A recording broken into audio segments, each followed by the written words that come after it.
Canada, Univers. Et je suis très contente de faire partie de ce film. Good.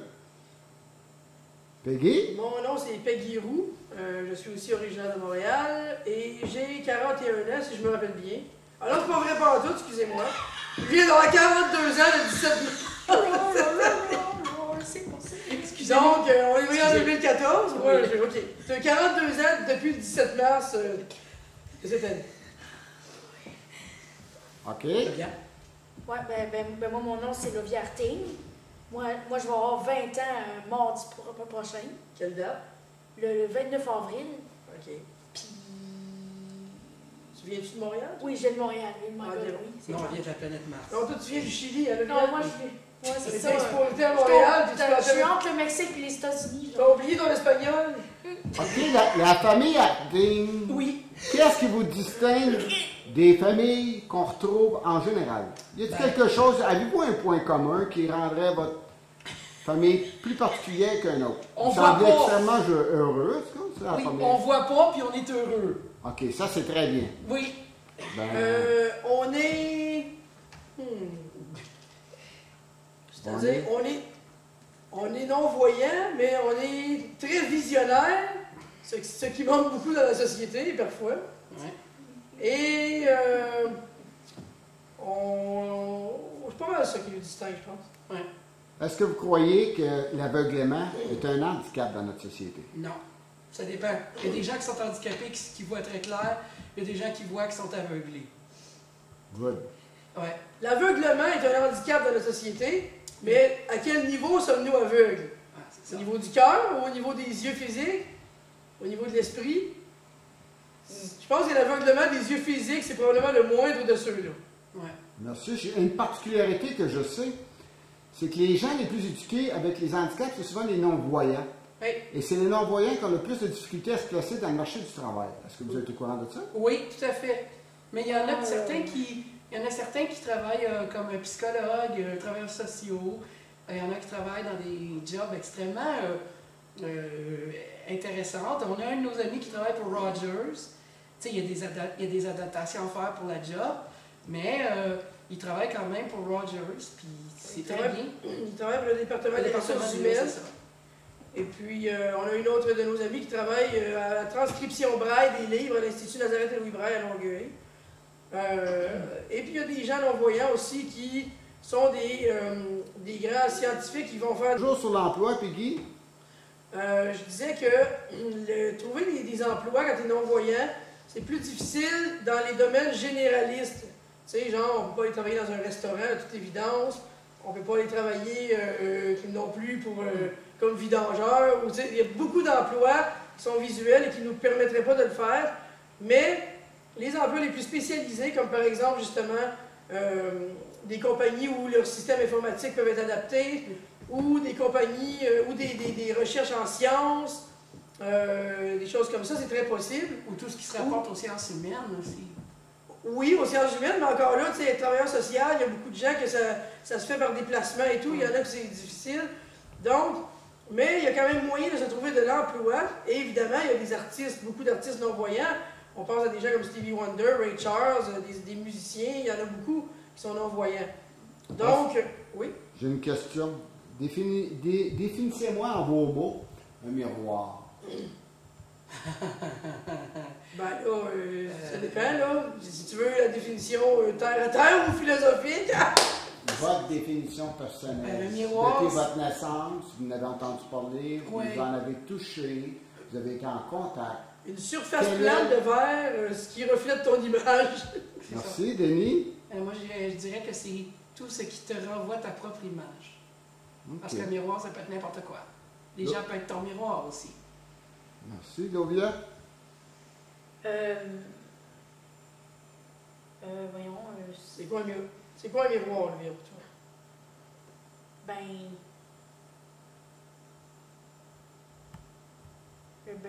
Moi, un miroir, c'est...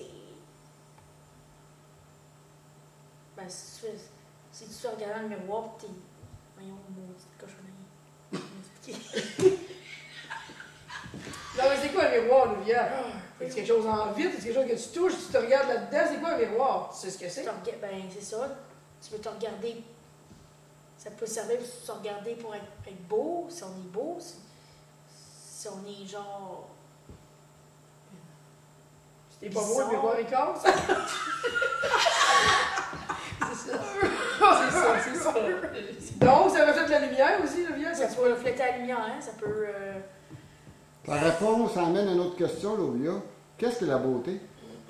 La beauté, la beauté, ben, pour moi, c'est.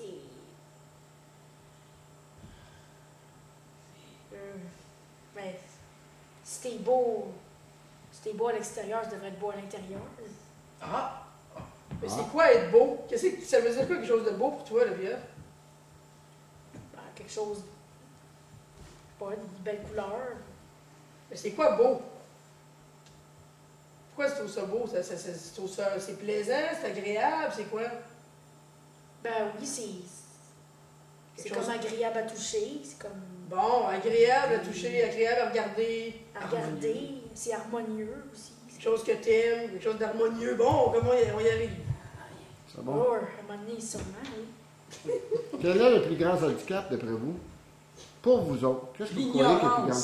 L'ignorance. L'ignorance. Mon Dieu. C'est la base de tous les handicaps. Quand tu sais rien, tu peux rien faire. Ben, ça laisserait entendre qu'il y a plein de gens qui ne devraient ne rien faire et qui font plein de conneries. C'est ce que je... C'est Ben, ce que je laisse entendre, mais pas d'une manière aussi blanche et noire que ça, mais dans le sens que quand on ne sait pas quelque chose dans la vie, on se sent impuissant. Et on sent l'impuissance chez les autres. Est-ce que tu comprends ce que je veux dire? On sent chez les autres la même impuissance qu'on sent en nous. Quand on a pitié de quelqu'un, c'est parce qu'on a pitié de nous-mêmes. Et la pitié vient de l'ignorance. Donc, si on voit quelqu'un qui souffre, pour une raison, que ce soit un cancer, une maladie, un accident, et qu'on a pitié, ça ne fait pas ce genre de écho-là chez soi. Mais ça ne montre pas exactement le genre de compréhension, en tout cas. L'ignorance, oui, c'est encore de l'ignorance, mais si tu regardes quelqu'un qui a le cancer et que tu as pitié, c'est que quelque part, tu ne réalises pas que cette personne-là, peut-être, apprend beaucoup de ça. Tu peux avoir de la compassion sans avoir pitié de quelqu'un. Il y a une différence entre les deux. C'est bien. J'aimerais que vous me parliez de votre fils que vous avez perdu. Ah oui. Si vous en avez envie, naturellement. Oui, oui, il n'y a pas de problème, mais c'est une très large question. Tu veux entendre l'histoire, tu veux entendre ce qu'on en ressent, tu veux entendre... C'est très large. Je dirais résumer l'histoire rapidement, à savoir que vous avez eu un fils. OK, je peux le dire. La particularité que vous avez eue, c'est parce que vous êtes tout aveugle et que votre fils avait le... Il voyait lui. Il voyait, lui. On a mis au monde un petit garçon le 27 janvier 1996, du nom de Hassan, qui d'ailleurs était très mystérieux au début, qu'on ne savait pas comment on l'appellerait. Mais grâce à Lovia, qui elle ne parlait pas vraiment à ce moment-là, mais qui, à un moment donné, n'arrêtait pas de répéter ce nom-là, en tournant en rond, en branlant les doigts devant ses yeux dans la chambre du petit. On a décidé de l'appeler Hassan, après avoir cherché son nom pendant des temps incroyables. 2 semaines de temps, on n'avait pas encore envoyé nos papiers à l'état civil, on se demandait comment il allait s'appeler. Et quand on a décidé qu'il s'appellerait Hassan, en l'entendant parler, à un moment donné, j'ai dit « Mais c'est Hassan son nom? » C'est ça qu'elle nous envoie en nous le communiquant. Elle a arrêté de le dire. Elle a arrêté de le baragouiner dans la maison quand on a décidé d'adopter ce nom-là pour lui. Donc, nous, ce qu'on croit, c'est que le petit et Lovia communiquaient télépathiquement et que lui a dit quel nom il voulait avoir, mais que nous, on n'était pas assez réceptifs pour le recevoir, donc c'est elle qui nous l'a donné. Une fois que le travail a été fait, ça l'a arrêté. Donc, Hassan est un petit garçon voyant,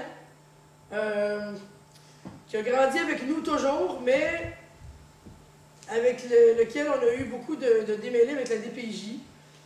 Au départ, pour un problème de santé qu'expérimentait Lovia, au niveau d'un manque de vitamine D dans son système, parce qu'elle ne buvait pas de produits laitiers, elle n'aimait pas ça.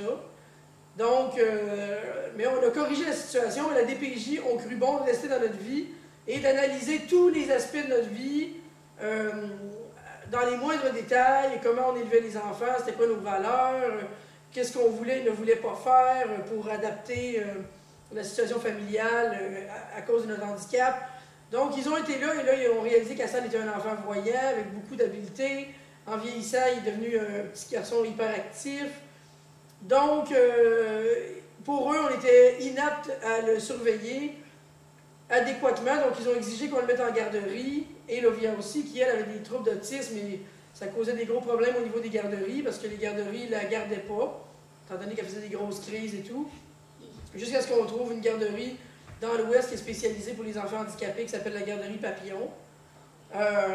Donc, ils ont exigé qu'on le mette en garderie. On était allé en cours jeunesse, on s'est débattu, évidemment. Donc, le 5 jours a été réduit à 2 jours pour Hassan et 3 jours pour Lovia. C'est-à-dire le 5 jours que les autres exigeaient à la base. Et ensuite, bon, ben, ils ont grandi. On a fini par avoir moins la DPJ autour de nous. Ils étaient là, mais plus distants. Ils ont fermé le dossier. Je crois qu'Hassan avait 4 ans. Mais ils n'étaient jamais trop loin. Si la garderie faisait une plainte parce qu'Hassan était rebelle, il revenait, il réouvrait un dossier, il repartait en orientation, évaluation, et là, il repartait parce qu'il se rendait compte que rien n'allait vraiment pas bien et tout. Qu'est-ce que vous sentiez des fonctionnaires? Un excès de zèle? L'insouciance? Le harcèlement? Moi, je dirais que c'est parce que nous, on avait un problème au niveau... puisque eux, ils percevaient qu'on avait un problème au niveau de ne pas voir ou ces choses-là. Oui, un excès de zèle, je pense que c'est la première chose qui me viendrait à l'esprit. La deuxième chose, c'est une grande insécurité par rapport à ce qu'ils pouvaient percevoir comme notre incapacité de prendre soin d'enfants comme ça. Il faut dire que Hassan, même pour une personne voyante, était du sport. Il était très dur à suivre. Mais essayez d'imaginer tout le monde ce que c'est de suivre un enfant comme ça, hyperactif. Pour une personne voyante, c'était bien difficile. Nous, on a réussi quand même à s'en acquitter quand même assez bien, puis jusqu'à son départ. Ça a été un chapitre extrêmement douloureux dans votre vie? Mais je dirais qu'Hassan, mais bon, au-delà de l'insécurité qu'ils avaient, ils disaient l'extrait de zèle, je dirais carrément de la discrimination. Il y avait aussi de la discrimination sur notre façon de penser.